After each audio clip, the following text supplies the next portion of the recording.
Hi, ako si Chef Liza. Welcome aboard. Bilang isang seafarer, alam kong ang bawat pagtapa ko sa lupa ay isang malaking biyaya.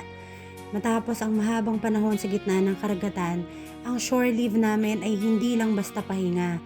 Ito ay pagkakataong huminga ng sariwang hangin, maramdaman ang init ng araw sa lupa, at balikan ang mga simpleng bagay na madalas nating makalimutang pahalagahan.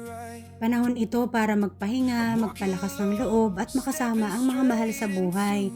Kahit sandali lang, ang bawat oras na narito ay nagsisilbing lakas upang harapin muli ang malawak na karagatan, ang malalakas na alon at ang mga araw na malayo sa tahanan.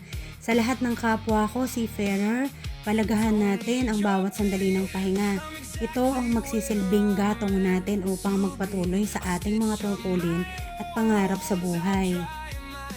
Ang buhay talaga sa ibabaw ng yate ay hindi lang magandang tanawin at payapang tubig na nakikita ng marami.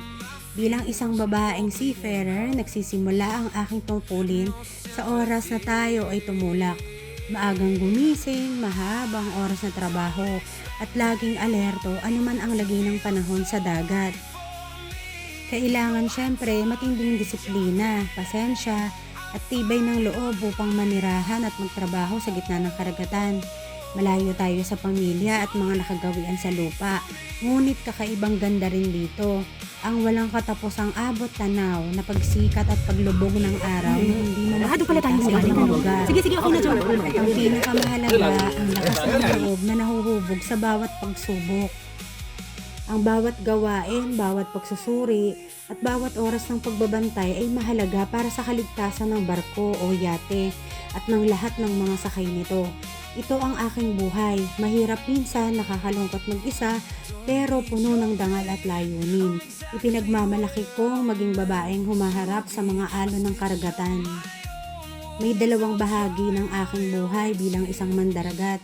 Ang panahon ng pahinga sa lupa at panahon ng pagtupad ng tungkulin sa gitna ng dagat.